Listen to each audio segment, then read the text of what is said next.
गरीब चाची के घर अमीर भतीजी लाई इफ्तारी। या अल्लाह, आज तो इस कमबख्त चूल्हे ने नाक में दम कर दिया है। ऐसा लग रहा है जैसे चूल्हा ना होकर धुएं की चिमनी हो। अपनी चाची को इस तरह से धुएं में परेशान देखकर जोया आकर कहती है, लाइए चाची माँ, आज हम आपको रोटियां बनाकर खिलाते हैं। अरे नहीं जोया, मैं बना लूंगी। मैं नहीं चाहती कि इस चूल्हे के धुएं से मेरी हूर सी भतीजी का चेहरा काला पड़े। इतने में जोया का चाचा अनवर सिर से पांव तक मिट्टी में सना हुआ घर लौट आता है। उसके हाथों में एक छोटी सी थैली थी जिससे चाशनी टपक रही थी। उफ, अरे थैली में से ये क्या टपक रहा है? अरे माफ करना बेगम, मैं तो भूल गया था। मैं जोया बिटिया के लिए उसके मनपसंद की रस भरी इमरती लाया हूँ। इमरती का नाम सुनते ही 24 साल की जोया किसी बच्चे की तरह उतावली जताते हुए बोली, क्या सचमुच चाचा जान, आप मेरी मनपसंद की इमरती लाए हैं? मेरे मुंह में तो पानी आने वाला था, मगर मैंने किसी तरह खुद को रोक लिया। हम सब साथ में इसे इफ्तार में खाएंगे। अरे नहीं बिटिया, मैं जरा सी ही इमरती लाया हूँ, तू खा ले। मुझे और तेरी चाची को मीठे से खास मोहब्बत नहीं है ना बेगम? जी बेशक। असल में इमरती खाने का मरियम और अनवर का भी बड़ा मन था, मगर दोनों अपना मन मार लेते हैं। बचपन की दुर्घटना में जोया के माता पिता स्वर्ग से धार गई, जिसके बाद से जोया के चाचा चाची ने उसे अपनी बेटी की तरह पाला पोसा। उसके प्यार में कोई कमी न हो, इसलिए दोनों ने खुद की अपनी औलाद भी नहीं की। अनवर की माली हालत कुछ ज्यादा खास अच्छी नहीं थी। बस उसके पुश्तों का छोड़ा गया सालों पुराना एक कमरे का कच्चा घर और खेती करने के लिए जमीन का एक छोटा सा हिस्सा, जिस पर थोड़ी बहुत खेती करके जैसे तैसे 2 वक्त की रोटी का गुजारा चल रहा था। या खुदा, कढ़ाई में जरा सी सब्जी है। खैर, नमक प्याज रोटी से ही इफ्तार कर लेंगे। सब्जी सोया को दे देती हूँ। मरियम 3 थाली लगा ले आती है। अरे ये क्या, चाची माँ मेरी थाली में सब्जी, आप दोनों क्या खाएंगे? तभी अनवर अपने गमों को छुपाता हुआ झूठी मुस्कुराहट से बोला, अरे सब्जी की क्या जरूरत, आज तो मैं नून तिल से रोटी ही चटकारे लेकर खाऊंगा। ये कहते हुए गरीब अनवर नमक तेल लगी रोटी काट काट कर खाने लगता है। अपनी गरीब चाचा चाची का ऐसा दुख देखकर जोया का कलेजा कचोट पड़ता है। वो रो पड़ती है। चाची माँ, चाचा जान, चलिए इन सब्जी में से खाइए। अरे इतनी थोड़ी खाऊंगी मैं। जोया के गरीब चाचा चाची को उसे जितना प्यार था उतना ही स्नेह उसे भी था। यूं ही दिन गुजरते हैं। सुनो जी, हमारी जोया अब सयानी हो गई है। हमें इसके निकाह के बारे में सोचना चाहिए। जोया, भाई और भाभी की अमानत है हम पर। मरियम, मैं तो दिन रात अल्लाह से एक ही दुआ मांगता हूँ कि मेरी भतीजी को अच्छा घर मिले। अनवर जोया के लिए रिश्ता ढूंढने लगता है, जो कि अमीर खानदान में हिना के बेटे से लग जाती है। अब शादी की तैयारी शुरू हो जाती है। अनवर, अभी तक जोया के निकाह का जोड़ा नहीं सिलाया। 2 रोज बाद उसकी रुखसती है। जानता हूँ बेगम, मगर जितना कर्ज लिया था वो खर्चा हो गया। मैंने तुमसे एक बात भी छिपाई है, मैंने अपनी जमीन बेच दी। क्या जमीन बेच दी? उसी से तो फकत अभी तक हमारी रोजी रोटी चल रही थी। अब क्या करेंगे आगे? अल्लाह मियाँ बैठा है ना रोटी देने वाला। मरियम, कुछ तो कर लूंगा, लेकिन जोया हमारी इकलौती भतीजी है। उसका निकाह अच्छे से घर में हो जाए ताकि मन में कोई मलाल ना हो।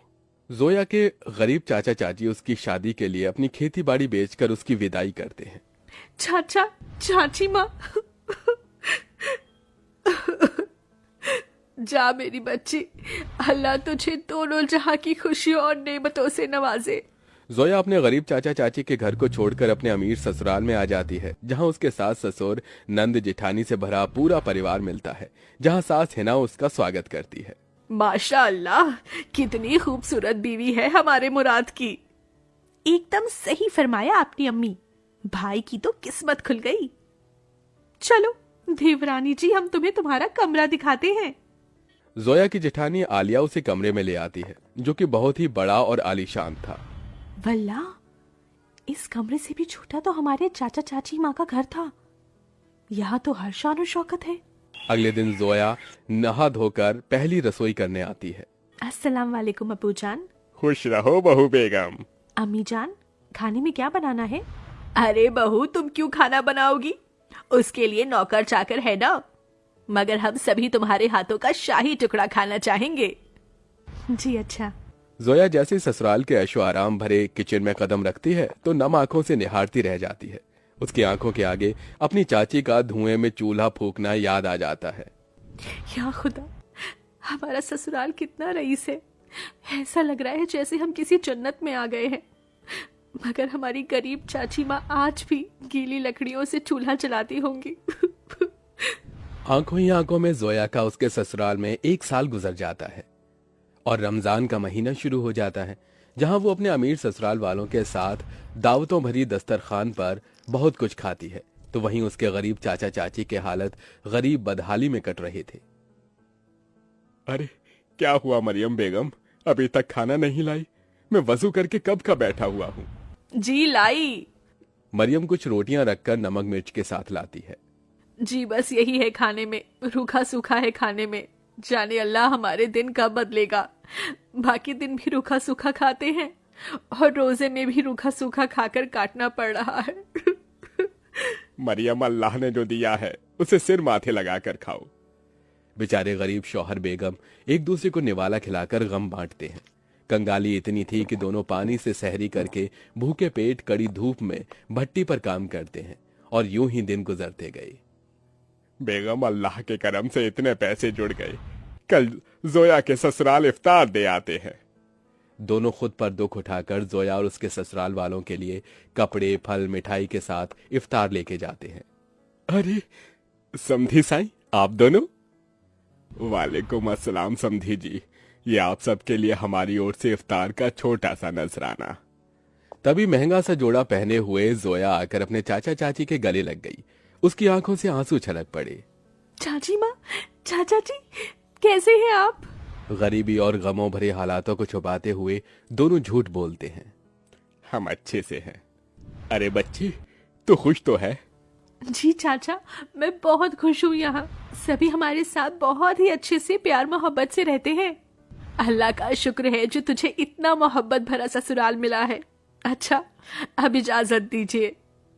अरे भाईजान, अभी तो आए हैं, अभी ही जा रहे हैं। थोड़ी देर में इफ्तार का समय हो जाएगा। इफ्तार की दावत खाकर जाइएगा। नहीं आपा, हमारे यहाँ बेटी के ससुराल का पानी भी नहीं पीते। हम चलते हैं, अल्लाह हाफिज। उनके जाने के बाद जोया की नंद ने कहा, अम्मी, आपने गौर फरमाया भाभी जान के चाचा चाची काफी कमजोर से लग रहे थे और कुछ परेशान भी थे। नाजिमा, लाजमी है कि वो कुछ परेशानी में है। बहू, तेरे चाचा चाची बहुत ही खुददार हैं। ऐसे तो वो हमारी मदद लेंगे नहीं। एक काम कर, तू भी उनके लिए इफ्तारी लेके जा, इन्हें अच्छा लगेगा। जोया के ससुराल वाले बहुत ही खुशियों के साथ उसके गरीब चाचा चाची के लिए इफ्तार की तैयारी में टोकरे भर फल, मिठाइयाँ, बहुत सी चीजें करते हैं। 2 दिन बाद जोया अपने गरीब चाचा चाची के घर पहुंचती है। किस्मत तो देखो, उस इफ्तारी की शाम उनके घर में रोटी के लिए भी जखना लगा हुआ था।